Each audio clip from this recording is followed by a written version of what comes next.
Hello সবাইকে, good morning. আমি আজকে অনেক ভালো আছি। যে একটু ব্যথা আছে। আর এই যে আমি রান্নাঘরে এসেছি, দেখতে এসেছি বর কি কি কাজ করে। এই দেখো, ও রুটি বানাচ্ছে, আটা মাখছে, এখন রুটি বানাবে, তারপরে মাছ রান্না করবে। এই ও আর বর, বউয়ের শরীর খারাপ, তাই সব কাজ করতে হচ্ছে। হুম।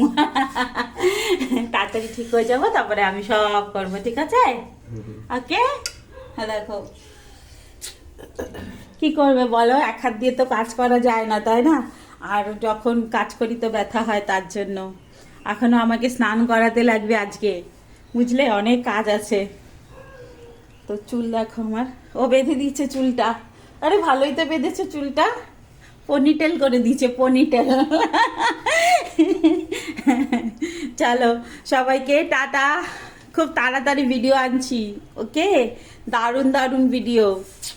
তোমাদের কি চাই তাড়াতাড়ি আমাকে কমেন্ট করো, কোন টাইপের ভিডিও চাই নিচে লিখে দাও, এটা সম্বন্ধে বলো, তাহলে আমার আরো সুবিধা হবে। এই যে মাছ, আমি হাত দিয়ে তুলতে পারবো না, এই যে মাছ, ওকে? চলো এখন রান্না করতুক আমার বর, আর আমি একটু রেস্ট করি। টাটা।